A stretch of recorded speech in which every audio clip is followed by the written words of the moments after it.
அதுல இருக்கிற வரிகள் கத்துக்கிறதுக்கே கொஞ்சம் கஷ்டம். ஏன்னா அந்த மாதிரி நாங்க பேச மாட்டோம், ரெகுலரா பேச மாட்டோம், பழகி இருக்க மாட்டோம். சிலருக்கு வந்து மீனிங்கே தெரியாது. மீனிங்கே தெரியாம கடைசியில போய் இவருக்கும் தெரியாது, என்னமோ தலையாடுறாரு. கதை வந்து நல்லா இல்லைன்னா நம்ம பர்ஃபார்மன்ஸை கண்டிப்பா வந்து கவனிக்கவே மாட்டாங்க. அப்படின்னும் போது சரி, நம்ம அந்த கதையை வந்து எவ்வளவுக்கு உண்மையா எழுத முடியுமோ எழுதணும். காவிய தலைவனும் கிட்டத்தட்ட அப்படிதான். நம்மளோட ஆர்ட் ஃபார்ம் வந்து இப்ப ஸ்டேஜஸ் ஆஃப் ஆர்ட் ஃபார்ம் தான். இப்ப நீங்க தெருக்கூத்து பிரதான கலையா நமக்கு முன்னாடி இருந்தது, அதுல இருந்து ஸ்டேஜ் டிராமாவா மாறிச்சு, சினிமாவா மாறிச்சு. இப்ப நீங்க சினிமா வச்சு ஒரு படம் கூட ஜமா கூட நீங்க இது பண்ணலாம். சிங்கிள் ஷாட் சீன் தான் ரொம்ப நேரம் டிஸ்கஸ் பண்ணோம். அண்ட் ரொம்ப அவங்களுக்கு ரொம்ப பிடிச்சிருந்தது. 2 பேரும் வந்து அழுதுட்டாங்க.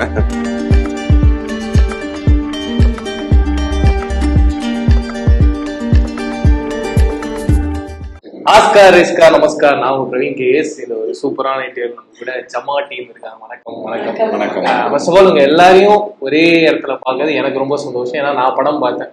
ஒரு சில படத்துல தான் யாராவது ஒருத்தர் 2 பேர் சொல்லுவாங்க இவங்க நல்லா நடிச்சிருக்காங்க, நல்லா நடிச்சு. ஆனா படத்துல எந்த ஃப்ரேம் வச்சாலும் எல்லாருமே பயங்கரமா நடிக்கிறாங்கன்னா அது எப்பயாவது ஒரு சில படத்துல தான் நடக்கும். அப்படி ஒரு படம் தான் ஜமா. அண்ட் ஸ்டார்ட் டு எண்ட் ஃபுல்லா ஒரு என்டர்டைன்மெண்டா அண்ட் சொல்ல வந்த பாயிண்ட்டுக்குள்ள கரெக்டா அந்த படத்தை கொண்டு போய் எல்லா கேரக்டர்ஸுக்கும் ஒரு வேல்யூ கொடுத்த ஒரு படமா நான் பாக்குறேன். சேத்தன் சார் ரொம்ப நாள் கழிச்சு பார்த்ததுல இன்னும் பயங்கர மகிழ்ச்சி. தலைவன் எப்பயுமே அவர் வந்தா ஒரு மாதிரி மாஸ் அந்த சீனை அப்படி மிரட்டுறாரு. ரீசெண்டா விடுதலையில பார்த்தோம். அதுக்கப்புறம் இதுல பார்க்கும்போதும் பேங்கர் தான், சூப்பரா இருந்துச்சு. ஃபர்ஸ்ட் ஆஃப் ஆல் எல்லாருமே ஒரு கங்க்ராச்சுலேஷன்ஸ். கண்டிப்பா ரிலீஸுக்கு அப்புறமா இது எல்லா பிளாட்ஃபார்ம்லயுமே பெருசா பேச போடுன்ற ஒரு நம்பிக்கை படம் பார்த்து முடிச்சதுக்கு அப்புறமா ஒரு ஃபீல் தந்தது. அண்ட் கண்டிப்பா எல்லா பாசிட்டிவ் சைடு ரெஸ்பான்ஸும் நம்ம பார்த்துருக்கோம். ஒரு டைரக்டராகவும் சரி, ஒரு ஆக்டராகவும் சரி, எந்த அளவுக்கு அது சந்தோஷமா இருக்கு. இன்னொரு பக்கம் அடுத்ததாகவும் நம்ம ஸ்கிரிப்ட் எழுதி நம்மளே ஒன்று பண்ணணும் அப்படின்றப்ப அது எந்த அளவுக்கு ப்ரெஷராகவும் இருக்கும். ஃபர்ஸ்ட் ஆஃப் ஆல் ரொம்ப ஹாப்பியா இருக்கு. ஏன்னா இதை எப்படி ரிசீவ் பண்ணிப்பாங்கன்னு ஒரு பயம் ஒன்று இருந்தது.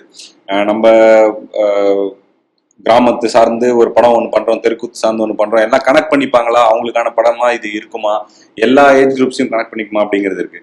இப்போ நீங்க வந்து படம் பார்த்து இவ்வளோ எக்ஸைட்மெண்டா சொல்றது செம்ம ஹாப்பியா இருக்கு. ஸோ யூத்ல இருந்து ஒரு வயசானவங்க வரைக்கும் எல்லாராலையும் கனெக்ட் பண்ணிக்க முடியறது, இது ஏத்துக்கிட்டது வந்து ரொம்ப சந்தோஷமா இருக்கு.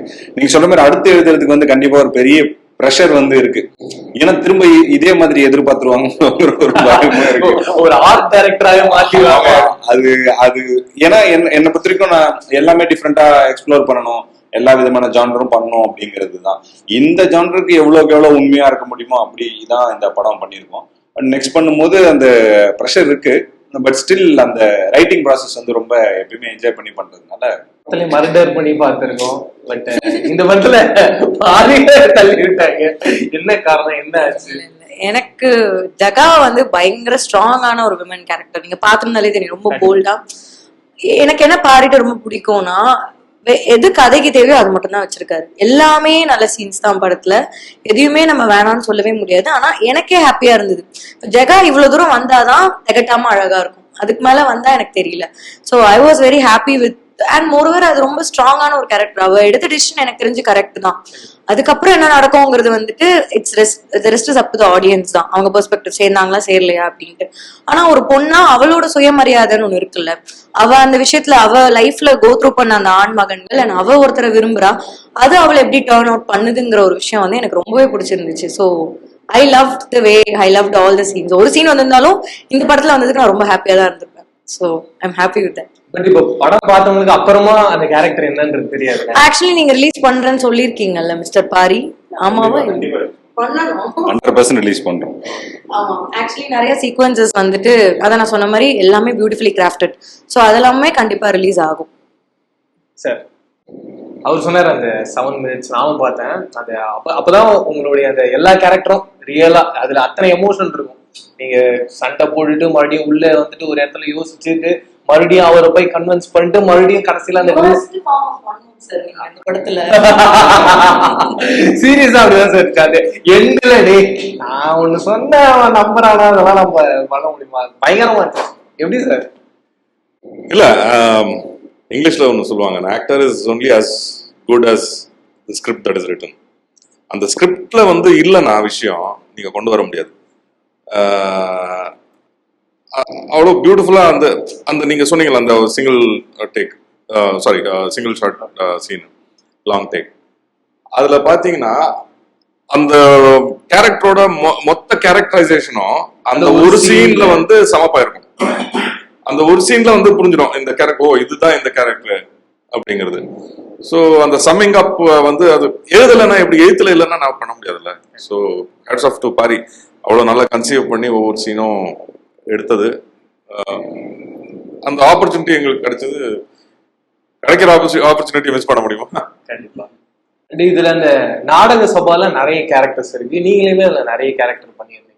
அப்படி உங்களுக்கு இந்த கேரக்டர் எனக்கு ஃபேவரட்டா இருந்தது, ஆனா எடிட்ல போயிடுச்சு அப்படின்ற மாதிரி ஃபீல் பண்ணீங்க. ஏன்னா நீங்க இதுல ஒரு லேடி கேரக்டரும் பண்ணிருந்தீங்க, ஆனா அது த்ரூ அவுட்டாலாம் எங்கேயும் வரல, ஒரு மாதிரி இன்சர்ட்டை தான் யூஸ் பண்ணிருக்காங்க. ஆனா எனக்கு என்னவோ அது ஷூட் பண்ணி வச்சிருந்த மாதிரி எனக்கு ஒரு ஃபீல் இருந்துச்சு. ஏன்னா அது எல்லாத்துக்குமே ஒரு கம்ப்ளீட்னஸ் இருந்துச்சு. அதனால கேட்குறேன், உங்களுக்கு அப்படி ஏதாவது? அப்படி இல்லையா, அது வந்து மாண்டேஜா தான் எடுத்தோம். ஓகே. ஆமா, அதுக்கான பாட்டு எல்லாமே எல்லாருமே ஃபுல்லா பெர்ஃபார்ம் பண்ணாங்க. இதுல ரொம்ப மோஸ்ட் டிஃபிகல்ட் பார்ட் வந்து அதான். இப்ப ஆக்டர்ஸ் எல்லாருமே வந்து அந்த தெருக்கூத்து எல்லாமே லைவ் சவுண்ட். ஸோ அதுல என்ன பாட்டு வந்தாலும் அந்த பாட்டு அவங்க மனப்பாடம் பண்ணி அவங்க அங்க பாடி ஆகணும், ஃபுல்லா பெர்ஃபார்ம் பண்ணி ஆகணும். ஸோ அப்படி அதுல வந்து மாண்டேஜஸ்லாம் கூட ஃபுல் சாங் அவங்களோட பெர்ஃபார்மன்ஸ் இருக்கு. நாங்க அதுல எடிட்ல என்ன தேவையோ அதை மட்டும், ஏன்னா அதை மட்டும் பண்ண சொன்னா பண்ண முடியாது, அழகா வராதுன்றதுனால ஃபுல் பெர்ஃபார்மன்ஸே பண்ணாங்க. சார் வந்து ஒரு நாள் வந்து புது புது பாட்டு கத்துப்பாங்க. இப்ப நாரதருக்குன்னா நாரதருக்கு ஒரு பாட்டு இருந்தது, அந்த லேடி கெட்டப்னா லேடி கெட்டப்புக்கு ஒரு பாட்டு. ஸோ அந்த மாதிரி ஒன்னொன்னுக்கு ஒரு டிஃபரன்சியேஷன். ஒரு ஒப்பாரி ஒண்ணு பண்ணிருப்பாங்க, அதுக்கப்புறம் அந்த கிருஷ்ணரா வரும்போது ஒரு வேஷம் பண்ணிருப்பாங்க, அப்புறம் கடைசியில வந்து கர்ணனா பண்ணாங்க. ஸோ எல்லாமே வந்து ரொம்ப டிஃபிகல்ட்டானது. ஆனா சார் வந்து ஈஸியா அதை இப்ப உண்மையை சொல்லலாம், ஈஸியா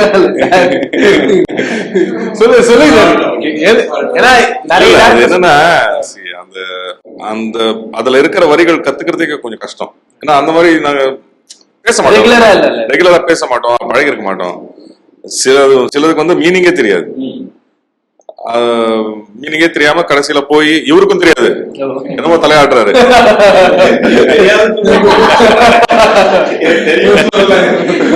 அது மீனிங் எல்லாம் கேட்டு கொஞ்சம் புரிஞ்சதுக்கு அப்புறம் வந்து கத்துக்கிறதுக்கு கொஞ்சம் ஈஸி.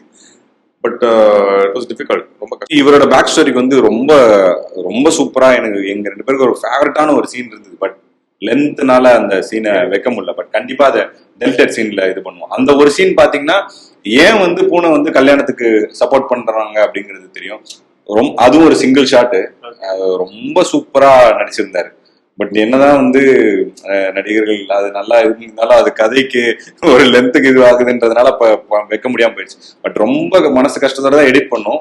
பட் டெஃபினட்டா அந்த சீன் வந்து டெலிட்டடா வரும்போது அதோட இது என்னன்றது கண்டிப்பா. அண்ட் இப்போ ஒரு டைரக்டராகவும் எனக்கு எல்லாமே ரொம்ப நல்ல அட்டம்ப்டா இருந்துச்சு. இப்போ அந்த சிங்கிள் ஷாட்ல ஒரு சீக்வன்ஸ் வைக்கிறோம்னா அது சும்மா நம்ம பேருக்குன்னு ஒண்ணு பண்ணாம அந்த சீனுக்கு ஒரு வேல்யூ இருக்கு, ஒரு கேரக்டர் எஸ்டாப்ளிஷ்மெண்ட் இருக்கு, இவ்வளவு பிளே இருக்குல்ல. இதெல்லாம் ஒரு நாள்ல வரப்போறல ஒரு பெரிய ஒர்க் ஆகும். எப்படி இவ்வளவு பெரிய ப்ராசஸா ரெகுலர் அமைச்சு இப்படி ஒண்ணு பண்ணணும், அடிச்சா 6 தான். அப்படி அடிச்சா 6 தான் இல்ல, அவுட் ஆகும் விளாடணும்ன்றதுதான் மேட்டர். அதுக்கப்புறம் 6 4 எது வந்தாலும் எடுத்துக்கலாம், முதல்ல ஒன்னொன்னா ஆடுவோன்றதுதான். பேசிக்கா முதல்ல என்னன்னா நடிக்கணுங்கிறதுக்காக தான் இந்த ஸ்கிரிப்ட் எழுதினேன். அது அப்படி ஆரம்பிச்சதுதான். ஸோ எது வந்து நம்ம இது வரைக்கும் பார்க்காத பெர்ஃபார்மன்ஸா இருக்கும், நம்ம ஊர் சைட்ல இதெல்லாம் பார்த்துருக்க மாட்டாங்க, ஸோ இதெல்லாம் பெர்ஃபார்மன்ஸா பண்ண நல்லா இருக்கும் அப்படின்னு பண்ணதான். ஆனா ஒரு கட்டத்துல வெறும் நடிக்கிறதுக்காக மட்டும் எவ்வளவுதான் நம்ம பண்ண முடியும், கதை வந்து நல்லா இல்லைன்னா நம்ம பர்ஃபார்மன்ஸை கண்டிப்பா வந்து கவனிக்கவே மாட்டாங்க. அப்படின்னும் போது சரி நம்ம அந்த கதையை வந்து எவ்வளவுக்கு எவ்வளவு உண்மையா எழுத முடியுமோ எழுதுவோம், அந்த கேரக்டர்ஸ் எவ்வளவுக்கு எவ்வளவு ஸ்ட்ரென்த் பண்ண முடியும் அவங்களுக்கு. இன்னொன்னு என்னன்னா ஒரு டிஃபரன்ஸ் இருக்கணும்னு யோசனை. இப்ப நான் வந்து டைரக்டரா இந்த கதையை அணுகவே இல்லை, அது அணுகிருந்தேன்னா வேற மாதிரி இந்த கதை இருந்திருக்கும்.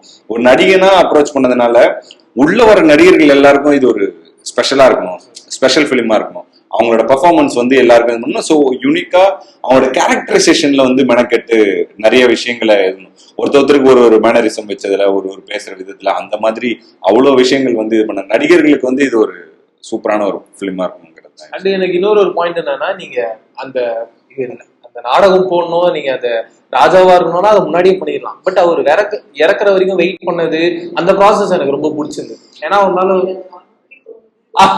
ஒரு ரேங்கிங் போனோம் அப்படின்னா 5க்குள்ள இப்போ இந்த கேரக்டர் வந்து எத்தனாவது பிளேஸ்ல வரும்? தாண்டவம் அப்படின்ற கேரக்டர் விடுதலைக்கு அப்புறம் இதுன்னு தான் சொல்லுவேன். அந்த ரேங்கிங் பண்ண முடியுமா? விடுதலை ஜமா, தாண்டவம். அண்ட் இப்ப நீங்க சொன்னீங்க 3வது தமிழ் படம். ஓ அது வேற ஒரு ஜோன் அது. அண்ட் இப்ப நீங்க சொன்னீங்க இந்த விஷயங்கள் சொல்லிட்டு இப்ப 2வது இடத்த பிடிக்கிற வரைக்கும் அந்த கேரக்டர் வந்துருக்குன்னா அதுக்கான மெனக்கடல்ன்றது பெருசு. இப்ப சார் சொன்னாரு எல்லா பாட்டியும் நம்ம மனப்பாடம் பண்றோம் அப்படின்னு சொல்லிட்டு இந்த ப்ராசஸ்க்குள்ளலாம் நம்ம இருக்கும்போது வேற ஸ்கிரிப்ட் நம்ம வருது. பட் ஒரு ஆக்டரா எப்படி சார் இது பிரிச்சு இந்த கேரக்டருக்கு இது நம்ம இதுக்குள்ளேயே இருக்கும் அப்படின்றது ஒரு அவுட்புட்டா நம்ம தரோம்ல, அது எந்த இடத்துலயும் மிஸ் ஆகாம அது எந்த அளவுக்கு ஒரு ஆர்டிஸ்ட் முக்கியன்ற மாதிரி பாக்குறீங்க? கண்டிப்பா முக்கியம். முடிஞ்ச அளவுக்கு வந்து டேட் கிளாஷ் ஆகாம பாத்துக்கணும். பட் இன்னைக்கு இருக்கிற சூழ்நிலையில வந்து ப்ராக்டிக்கலா அது முடியறது இல்லை. ஸோ வந்து நீங்க எக்ஸ்பீரியன்ஸ்ல அது வந்துடும். இந்த கேரக்டருக்கு நான் ஏற்கனவே சொன்ன மாதிரி அது எழுத்துல இருந்தா தானே நீங்க பண்ண முடியும். முதல்ல எழுத்து வந்து கிளியரா இருந்துச்சுன்னா உங்களுக்கு வந்து உங்க கேரக்டர் வந்து ரொம்ப கன்வின்சிங்கா ஸ்கிரீன்ல டிரான்ஸ்லேட் ஆகும். அது எழுத்து கொஞ்சம் வீக்கா இருக்கும்போது தான் அது ஒரு மாதிரி இங்கே இல்லாம அங்கே இல்லாம தடுமாறி ஒரு மாதிரி வரும். ஸோ அதுக்கான கிரெடிட் வந்து எழுத்துக்கு தான் கொடுப்பேன். ஸோ வீட்லயே நிறைய ஆக்டர்ஸ் இருக்காங்க, அவங்க என்னென்ன கமெண்ட்ஸ் எல்லாம் கொடுத்தாங்க, எந்த சீனை பத்தி ரொம்ப நேரம் டிஸ்கஸ் பண்ணீங்க? அந்த சிங்கிள் ஷாட் சீன் தான் ரொம்ப நேரம் டிஸ்கஸ் பண்ணோம். அண்ட் ரொம்ப அவங்களுக்கு ரொம்ப பிடிச்சிருந்தது. 2 பேரும் வந்து அழுதுட்டாங்க படம் பார்த்த உடனே. அதை பார்த்து எனக்கு ஆச்சரியமா இருந்தது. ஏன்னா திரும்பி பார்த்தா வைஃப் ஃபுல்லா கண்ணில எல்லாம் தண்ணி. அது வேர்ட்ஸே தேவையில்லையா, அது போதும்ல. சூப்பர். கடைசியா படம் பார்த்துட்டதுக்கு அப்புறமா ரொம்ப திருப்திகரமான ஒரு படம்ன்ற ஒரு ஃபீல். பட் என்ன இருந்தாலும் ஒரு சில பேர் சொன்னது ஒரு இடத்துல காந்தாரா ஃபீல் தருதோ அப்படின்றது சொல்லியிருந்தாங்க. இன்னொரு இடத்துல சித்தார்த் ஒரு படம் பண்ணிருந்தாங்க டக்குனு படம் காவிய தலைவன். அந்த படத்தோட ஃபீல் வருது. இந்த ரிவ்யூவை இந்த விமர்சனத்தை நீங்க எப்படி பாக்குறீங்க? இது விமர்சனமாவே நான் பார்க்கல. ஒரு இப்போ நீங்க காந்தாரா மாதிரி இருக்குன்னா அது நான் ஒரு கிரெடிட்டா தான் அக்செப்ட் பண்ணிக்கிறேன். ரொம்ப பியூட்டிஃபுல்லான ஒரு ஃபிலிம் அது. இன்னொன்னு வந்து அந்த ஆர்ட் ஃபார்ம்ல எப்படி வந்து தீப்பந்தம் வந்து ஒரு பார்ட்டா இருக்கோ, இது இந்த ஆர்ட் ஃபார்ம்ல கலந்தது.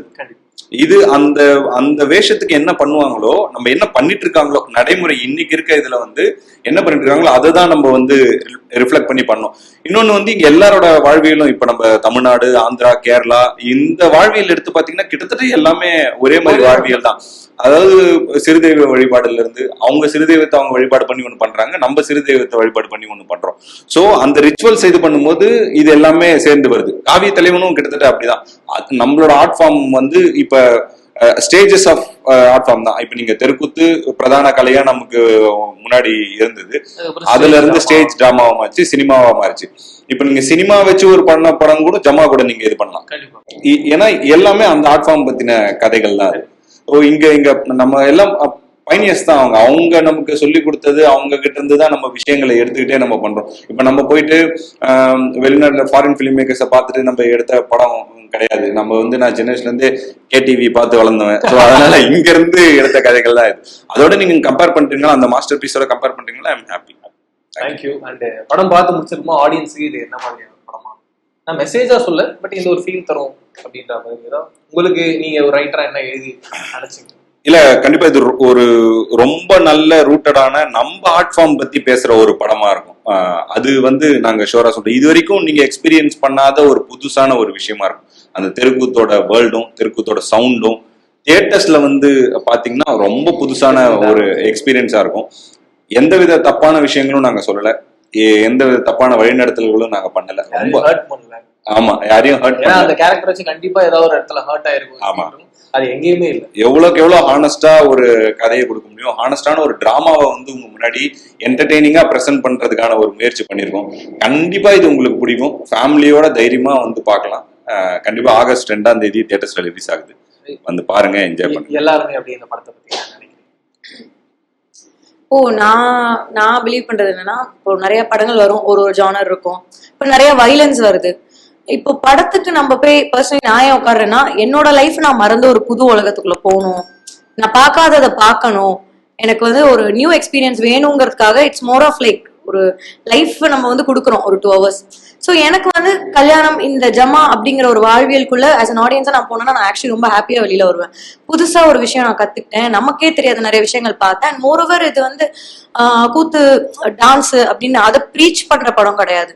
ஒரு தனி நபர் அவனோட லைஃப்ல அவனுக்கான ஒரு விஷயம் ஏங்குறான், அது அவனுக்கு அன்ரீச்சபிளா வந்து சுத்தி இருக்கிறவங்க ஒரு விதமான ஒரு பாலிடிக்ஸ் பண்ணி பண்றாங்க, அதை எப்படி அவனோட ஹார்ட் ஒர்க்ல பிரேக் பண்ணி வரான் அப்படிங்கிற ஒரு ஹோப் பத்தின படம் தான் அது. அதுல கூத்துங்கிறது வந்து ஒரு பக்கபலமா ஒரு போனா இருக்கு அப்படின்னு நான் நினைக்கிறேன். ஸோ நிறைய படங்கள் அந்த மாதிரி வந்திருக்கு. அதுல இது ஒரு பியூட்டிஃபுல்லா ஒரு டிஃப்ரெண்டான ஒரு ஜானர்ல வந்து இவர் கொண்டு வந்திருக்காரு. ஸோ இது ஆர்ட் படம் போய் பார்க்கலாமா அந்த மாதிரி டைலமாவே வேணாம். It's theatrical experience where you can see a hope of a guy that is coming true. So கண்டிப்பா போய் தியேட்டர்ல பார்த்தா முகசுழிப்பு இல்லாம ஃபேமிலியோட என்ஜாய் பண்ணிட்டு வரக்கூடிய ஒரு படமா இருக்கும். தேங்க்யூ எல்லாரும். தேங்க்யூ.